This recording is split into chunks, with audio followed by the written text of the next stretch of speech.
Hi everyone, welcome back to my channel. In this video, I'm going to be talking about my experience summiting Mount Kilimanjaro and hopefully answer some questions you may have before your next adventure there.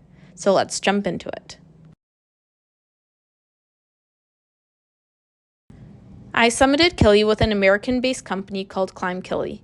They offer tours year-round via the 8-day Lemosho Route, which I did, or the 7-day Machame Route. I took a flight from Toronto to Amsterdam to Kilimanjaro Airport with a total flying time of about 16 hours.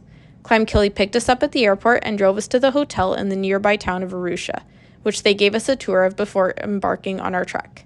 Some of the highlights we saw included the art gallery, the market, and an artisan gift shop staffed by the locals.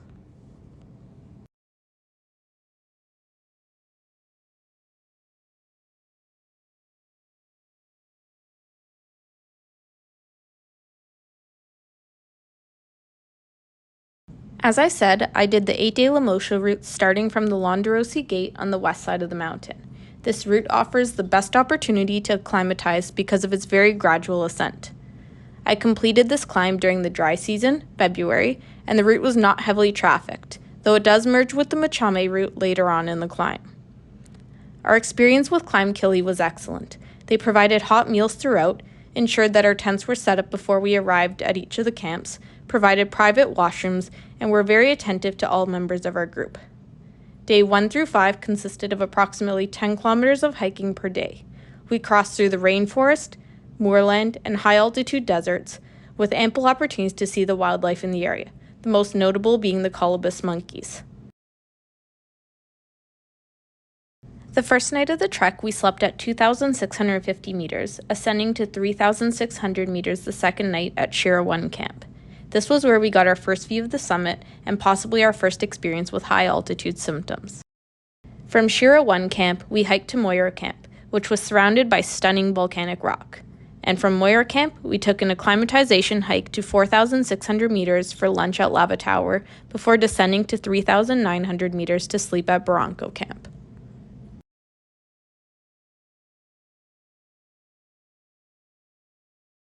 Day 5's objective was to climb the Barranco Wall, which towers over, you guessed it, Barranco Camp. This wall is a low-grade scramble and was a refreshing change compared to the other parts of the trail. One part of the wall is famed the Kissing Rock, a fun little memory should you choose to partake. There you go. From Barranco Camp, we hiked to Karanga Camp, located at almost 4,000 meters. Our group was quite exhausted, but the team at Kili greeted us at camp with some song and dance. Everyone was excited for the summit bid, which we would attempt the following night.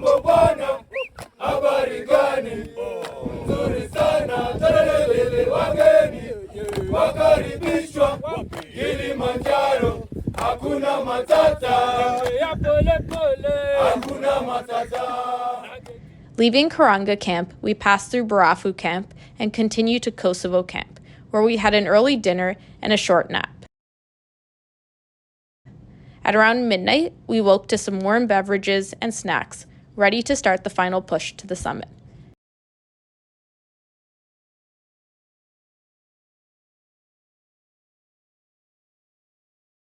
Headlights on, we hiked until nearly 7 a.m., passing Stella Point, watching the sun rise over the edge of the earth, and making it to Uhuru Peak, an experience I will never forget.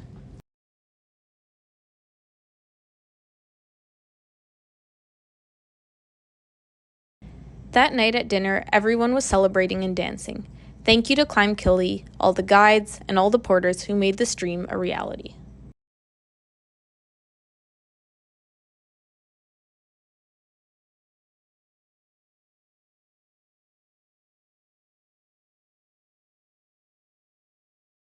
The temperature varied significantly over the course of the hike. At the lower altitudes, daytime temperatures were between 15 and 20 degrees Celsius, going down to around 10 degrees Celsius at night. At higher altitudes, daytime temperatures were around 5 to 6 degrees Celsius and closer to freezing at night. Summit night temperatures were closer to minus 5 degrees Celsius, which became somewhat uncomfortable after prolonged hours of hiking. I distinctly remember the tube of my water bladder and Nalgene both freezing that night, so having some type of insulative material is quite important. I recommend being prepared for all possible weather: sun, rain, hail, and snow. Chances are you'll encounter it all.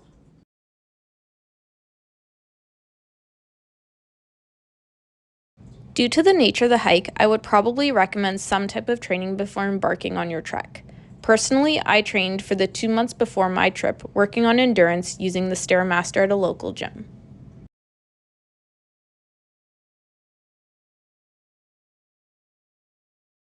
To wrap this up, summiting Kilimanjaro is quite possible, and you too can do it.